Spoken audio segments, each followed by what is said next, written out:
Bonjour, je m'appelle Manoli, je suis illustratrice et artiste textile sous le nom d'artiste Oliman. Aujourd'hui, je vous parle d'une illustration que j'avais réalisée en juillet 2016. Elle s'appelle Vindex. J'ai mis un peu de temps avant de montrer cette illustration en détail, parce que même si je sais que je dois montrer mon travail de manière générale, je reste quand même parfois assez pudique pour le faire. Donc c'est une illustration que j'aime bien, parce qu'elle m'est assez personnelle.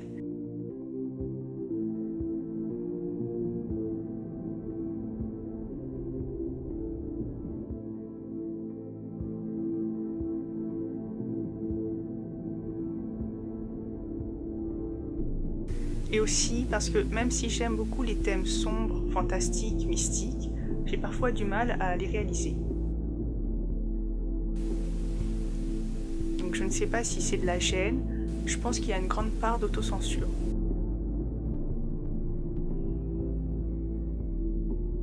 Bien que je fasse exercice de montrer ce que je fais et que j'apprends à ne pas me soucier de la vie des autres, je sais que certains thèmes dérangent certaines personnes, même si pour moi, les thèmes sont totalement innocents.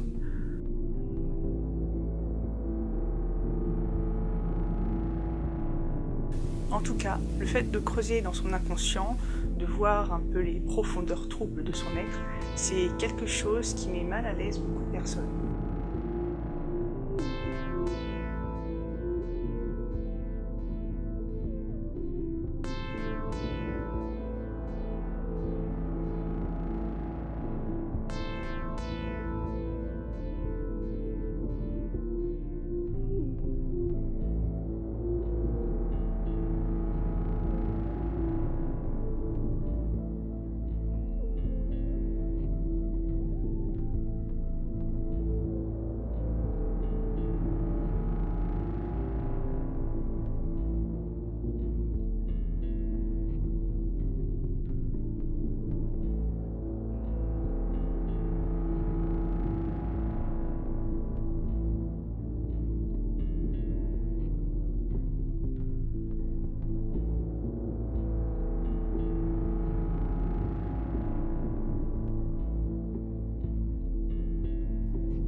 Après, j'ai pas non plus envie de tomber dans ce qu'on appelle le style gothique, dans lequel sont beaucoup d'artistes, parce que j'ai du mal déjà avec les étiquettes.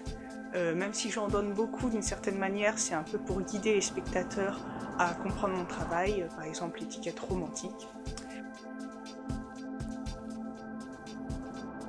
Et aussi parce que je n'aime pas les clichés dans lesquels sont justement certains artistes qui pour moi manquent d'authenticité ou d'intégrité, mais sont là parce qu'ils sont dans le marché, un marché qui fonctionne et c'est de manière juste opportuniste et superficielle. Un peu comme Nabila qui porte des t-shirts Iron Maiden ou Megadeth.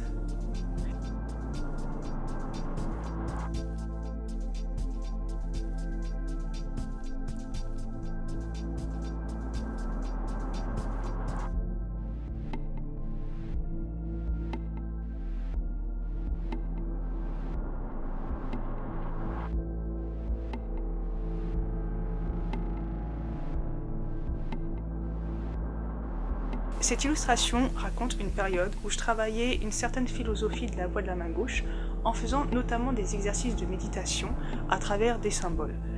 Donc ces symboles, ils calquaient une progression sur un arbre séphirotique et utilisaient des images, notamment inspirées d'un tarot, le tarot sinestre de Christophe Best.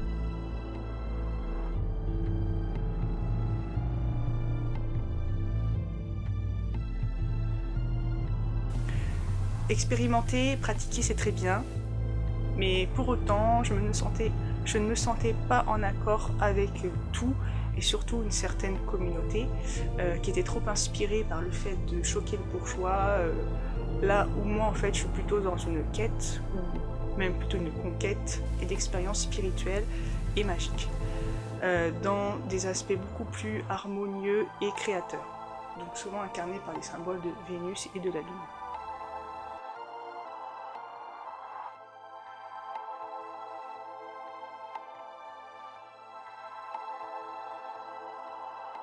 Ce que je veux dire par magie, c'est manifester des choses dans le réel. Et comme disait Alan Moore, Art is magic, l'art est de la magie. Dans ces exercices de méditation, de chant et de visualisation, il y a une étape que je voulais manifester concrètement sur le papier et par l'image.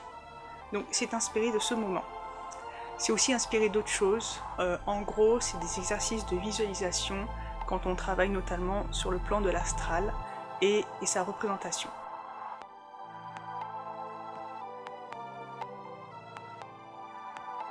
Aujourd'hui, ce n'est pas vraiment une représentation de moi que j'utiliserai, c'est aussi pour ça que je peux vous la montrer, car sinon c'est peut-être mieux de le garder pour soi, pour son travail magique personnel.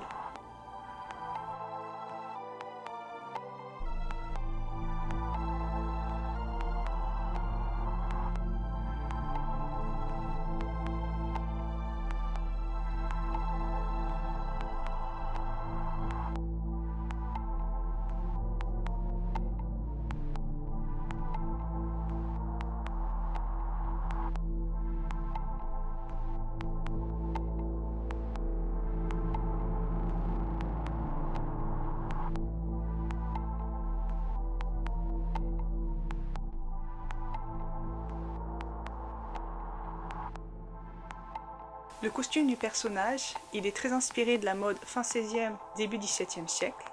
Elle porte une fraise et un voile sur une coiffe haute, avec en ajout des tresses qui font un peu plus médiéval.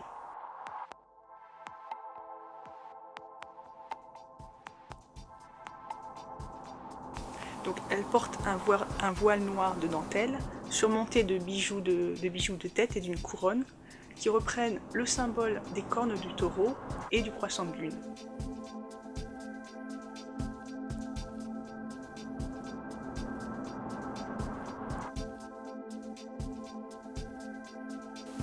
Je précise que c'était bien avant mes recherches sur la Mésopotamie ou l'Orient ancien. Les cornes et le croissant me sont totalement personnels, enfin je me les suis appropriés. On les retrouve notamment dans mon logo et ça signifie principalement mon signe zodiacal, qui est le taureau, et mon ascendant, le cancer.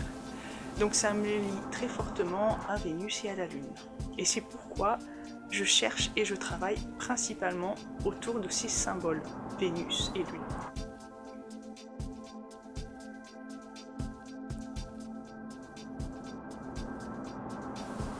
Donc les piercings du personnage, ça m'identifie sans ambiguïté, même si aujourd'hui je ne les porte plus autant qu'avant, de même que mes implants transdermiques au niveau des cornes qui sont tombés après un peu moins de 10 ans de cohabitation sans souci. Donc quand ils sont tombés, j'étais assez triste parce qu'elles avaient été posées par Lucas Spira.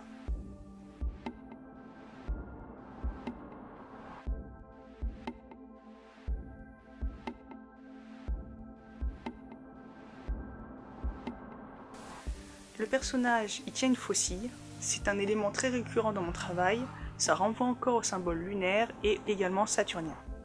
Donc Saturne plus pour symboliser l'abandon des scories, comme le représente la carte 13 du tarot. Oh, trop de cartes. La carte 13 du tarot, où es-tu? Je ne l'utilise pas spécialement parce que j'utilise un tarot classique, le tarot de Marseille.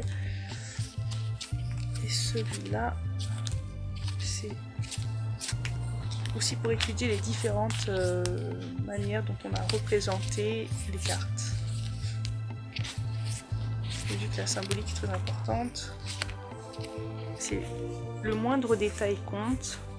C'est pour ça que n'importe qui fait un tarot sans connaître, des fois c'est pas ce que je préfère. Alors, la carte 13.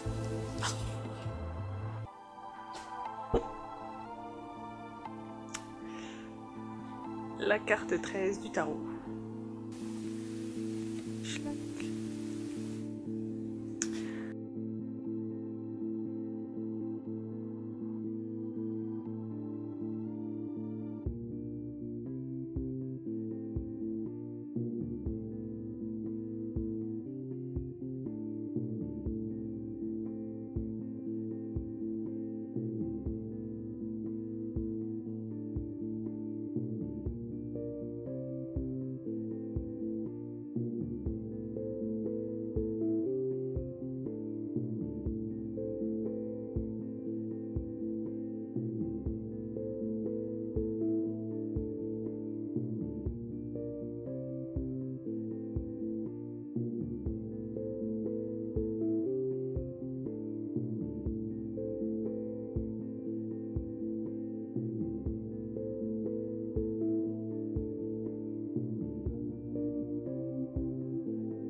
Et ça peut aussi être associé à la rune numéro 13, Aiwaz. Et oui, j'ai fait mes runes.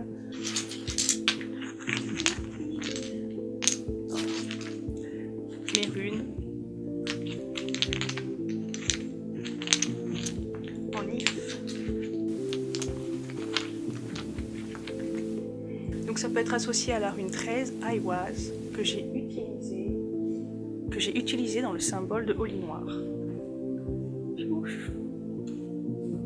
Donc c'est un symbole que j'ai utilisé surtout avec le symbole évolué dans le sens plus grand, mais évolué de la Wolfangel, mais rien à voir du tout avec la politique. Donc pour préciser, mon art est apolitique, ma seule politique c'est l'art, ma religion c'est l'art. Donc Aiwaz, ça représente surtout le passage entre deux mondes, le lien entre les deux mondes. C'est pourquoi c'est souvent associé à la mort. Où est-ce que je t'ai mis? La mort comme mort initiatique, ce que représente totalement cette illustration.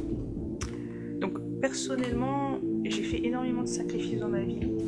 Certaines voies magico-mystiques encouragent à des épreuves. Je sais que je peux pas les faire, comme par exemple vivre un an dans la nature, toute seule et sans aucun moyen. Donc parfois il faut savoir quelles épreuves nous correspondent mieux. Donc si c'est pour mourir de froid ou finir démembré dans un caniveau, je ne pense pas que ça m'apportera un grand épanouissement spirituel. C'est un peu ce qu'avait conclu Bouddha devant des exercices physiques des brahmanes hindous. Donc c'est pour ça qu'il a créé son propre chemin. C'est pour ça que c'est intéressant de créer sa propre voie, tout en s'inspirant d'autres choses qui existent.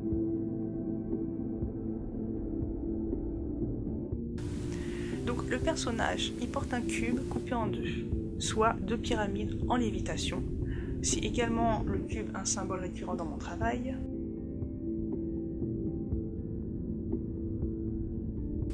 Donc le personnage, il est vu dans un miroir ovale, ça renvoie encore au symbolisme lunaire et du monde parallèle, celui du rêve, de l'astral, encore une fois le lien entre les deux mondes.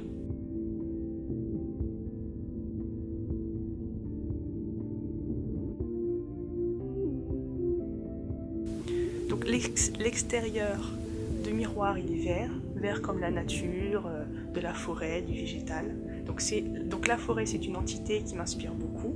J'ai grandi près d'une forêt et si je suis loin d'une forêt je me sens mal. C'est un peu la raison pour laquelle je me suis installée dans les Vosges. Mais il y a aussi de l'animal, avec du serpent en suggestion. Donc un animal des souterrains, qui du coup reprend encore le thème entre les deux mondes. Tout comme la sirène que j'avais dessinée pour Oli Noir. Donc ça a beau être une sirène, ce n'est pas une sirène mignonne ou sexy. Mais elle symbolise encore une fois le lien entre le monde aquatique et le monde terrestre. Le monde aquatique étant également un symbole qu'on peut dire lunaire. Donc dans le miroir, derrière le personnage, il y a beaucoup de noir, d'obscurité, mais aussi des choses assez étranges qui flottent. Ça ressemble un peu à des micro-organismes marins, des lumières et des motifs chevrons. Cela m'a été inspiré d'un rêve astral assez inquiétant que j'avais fait. On retrouve aussi ces dessins dans une illustration que j'avais fait qui s'appelle Cybèle, dans une autre vidéo. J'ai renoirci le fond pour qu'il devienne plus subtil, un peu plus invisible, mais à la fois perceptible. Donc seuls ceux qui regardent vraiment plus en détail remarquent qu'il y a un truc un peu bizarre qui se cache là. Donc voilà, cette vidéo est terminée. Dites-moi si vous l'avez aimée et n'hésitez pas à vous abonner. A bientôt et bonne création!